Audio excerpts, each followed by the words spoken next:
NS news నేను సుమా ముందుగా బులెటిన్లో హెడ్లైన్స్. నిజామాబాద్ జిల్లా సిరికొండ మండల కేంద్రంలోని ప్రైవేట్ ఫంక్షన్ హాల్లో మంగళవారం రోజున గ్రామ పంచాయతీ 2వ సాధారణ ఎన్నికల నిర్వహణపై ప్రొసీడింగ్ అధికారుల కోసం శిక్షణ కార్యక్రమాన్ని నిర్వర్తించారు. DEO Ashok Kumar, master trainer Chandrasekhar, DLPO Srinivas, MPDO KR Manohar Reddy, ఆర్ఓలు రజని, కుమార్, సత్యనారాయణ హాజరయ్యారు. ఎన్నికలు నిర్వహించే సమయంలో అధికారులు పాటించాల్సిన విధానాలు, నియమ నిబంధనల గురించి ఈ శిక్షణలో వారికి వివరించారు. వాటిని కూడా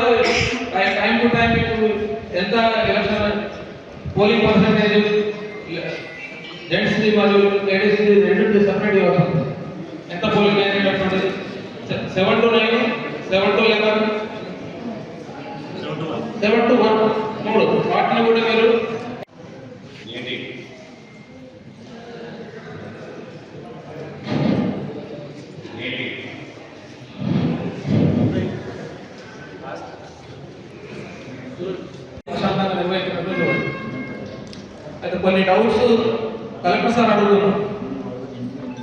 ఆ డౌట్స్ మీకు కూడా అడుగుతాను. ఎవరైనా పోస్టల్ బ్యాలెట్ చెప్పండి. పోస్టల్ బ్యాలెట్ కోసం అప్లై చేసుకున్నారు, పోస్టల్ బ్యాలెట్ ఇష్యూ అయింది, కానీ అతను పోస్టల్ బ్యాలెట్ వేయలేదు. వేయకుండా మీ దగ్గరకు వచ్చి పోలింగ్ స్టేషన్కి వచ్చి పోస్టల్ బ్యాలెట్ ఓటేస్తానంటారు. మీరు అలో చేస్తారా చేయాలి? చేస్తారా చేయాలి? ఆల్రెడీ పోస్టల్ బ్యాలెట్ ఇష్యూడ్ అనేటటువంటిది మీ యొక్క ఫార్వర్డ్ కాపీలో కూడా ఉంది, కానీ అతను పోస్టల్ బ్యాలెట్ వినియోగించుకోలేదు. వెళ్ళి పోలింగ్ స్టేషన్కి వెళ్ళి పోస్టల్ బ్యాలెట్ వినియోగించుకోలేదు. మీ దగ్గర వచ్చి మీరు అలో చేస్తారా? చేయడానికి వీలేదు కదా. ఎవరైనా చనిపోయిన వ్యక్తి వచ్చి మీ దగ్గరకు వచ్చి ఓటేస్తానంటాడు, అలో చేస్తారా? అలో చేస్తారా? రక్తంలో ఏజ్ రిలీజ్ ఇస్తున్నారు కదా, ఏజ్ రిలీజ్ కూడా మీకు అటాచ్ చేస్తారు. ఎవరైనా చనిపోయిన వ్యక్తి వచ్చి మీకు ఓటింగ్ కోసం వచ్చినట్లయితే వాళ్ళకు అలో చేస్తారా? కొంతమంది చేయాలంటారు, అదంతా ఒప్పుతున్నారు. అంటే 7 to 9 50 అయినాయి అనుకోండి. 11 o'clock 50 కంటే ఎక్కువ ఓట్లు, అంటే 7 నుంచి 11 వరకు కౌంటింగ్ చెప్పాలి.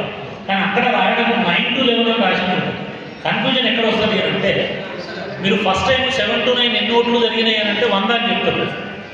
వాళ్ళ ఉద్దేశంలో 11 వరకు ఎన్ని ఓట్లు జరిగినాయి అంటే మీరు ఆ 2 అవర్స్లో 55 చెప్పినట్టుంది.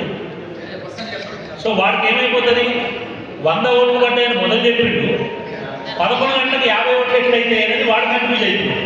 సో యాక్చువల్గా అక్కడ ఏదున్నా మీరు రాయాల్సింది ఏంటంటే 7 నుంచి 9 వరకు మొదటిసారి, మేల్ ఫీమేల్ టోటల్. 7 నుంచి 11 o'clock వరకు రెండోసారి, 7 నుంచి 1 o'clock వరకు మూడోసారి. అంటే ప్రతిదీ కూడా ఫ్రమ్ ద బిగినింగే మనం చెప్తాం. ఇది ఒకసారి జాగ్రత్తగా రాసుకోండి. అంటే అక్కడ ఉన్నది కాబట్టి నేను మళ్ళీ కన్ఫ్యూజ్ అవుతాను. అక్కడ ప్రింటెడ్ ఏమనుంటుంది, 7 to 9, 9 to 11 కంపార్ట్మెంట్లోకి ఎంటర్ కావద్దు అని చెప్పిన రూల్ వచ్చింది. అప్పుడు ఏంటంటే అట్లాంటి బ్లైండ్ పర్సన్ ఎవరైనా ఉన్నట్లయితే ఆయన ఒక కంపానియన్ తెచ్చుకుంటాడు. That companion should be more than 18 years of age. 18 ఏళ్ళ కంటే ఎక్కువ వయసు ఉన్నవాడు ఉండాలి. ఆ కంపానియన్ యొక్క డీటెయిల్స్ కూడా మనం రాయాల్సిన అవసరం. ఒక ఫామ్ ఉంటుంది, list of blind and inform voters అని చెప్పి ఒక ఫామ్ ఉంటుంది. అట్లా వచ్చినప్పుడు దాంట్లో కంపానియన్ డీటెయిల్స్ కూడా మనం ఎంట్రీ చేస్తాం. సో ఆ కంపానియన్ మళ్ళీ రెండవ వాడికి కూడా రావడానికి అవకాశం అనేది లేదు. అట్లా ఉన్నదంటే అక్కడేంటి, వాడు బయట ఎక్కడ దుకాణం పెట్టిండు, వాళ్ళందరూ ఒక దగ్గర జమ చేసి వాళ్ళందరూ ఓట్లు వాడే ఏమిస్తున్నాడు అని చెప్పి అర్థం వస్తుంది. కాబట్టి బ్లైండ్ అండ్ ఇన్ఫార్మ్ ఓటర్స్ ఎవరైతే ఉన్నట్టయితే వాళ్ళకి అక్కడ ఒక కంపానియన్ అనేది కంపల్సరీగా తీసుకున్నామని చెప్పి వాళ్ళ డీటెయిల్స్ కూడా మనం ఎంట్రీ చేసుకుంటాం. 18 years ఆఫ్ ఏజ్ ఎక్కువ ఉన్నదని చెప్పి వాటి డిక్లరేషన్ కూడా ఇస్తాం.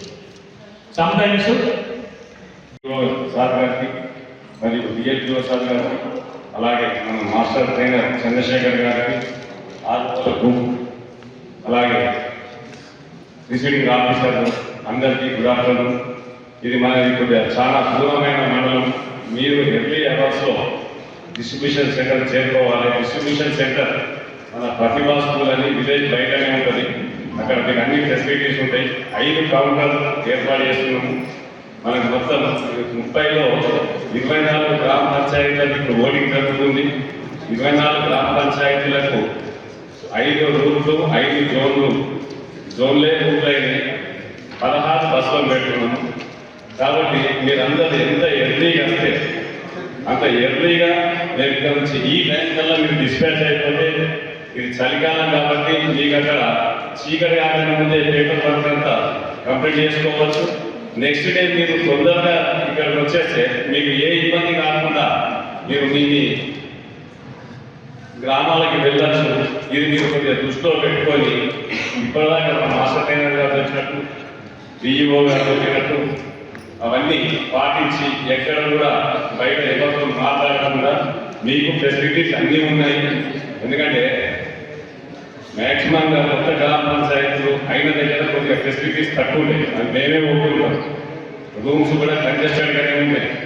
ఎలక్షన్ అంటేనే ఇబ్బంది. ఆ ఇబ్బందిని దాటుకొని పోయి మనం ఓటింగ్ చేసినప్పుడే, ఓటింగ్ చేయించినప్పుడే, ఎలక్షన్ నిర్వహించినప్పుడే మనం సక్సెస్ కాగలుగుతాము. కాబట్టి ఇబ్బందులకు ఎక్కువ ఇంపార్టెన్స్ ఇవ్వకుండా రేపు ఏ విధంగా మనం కంప్లీట్ చేయగలుగుతాము ఈ ఎన్నికలు అనేది మాత్రమే ఆలోచించి పనిచేయండి. దయచేసి మీకు మీల్స్ విషయంలో కానీ ఇంకా ఏ విషయంలో కానీ అరేంజ్మెంట్స్కి మీకు కొలవ కానీ మీకు మంచి కంఫర్ట్గానే ఉంటుంది.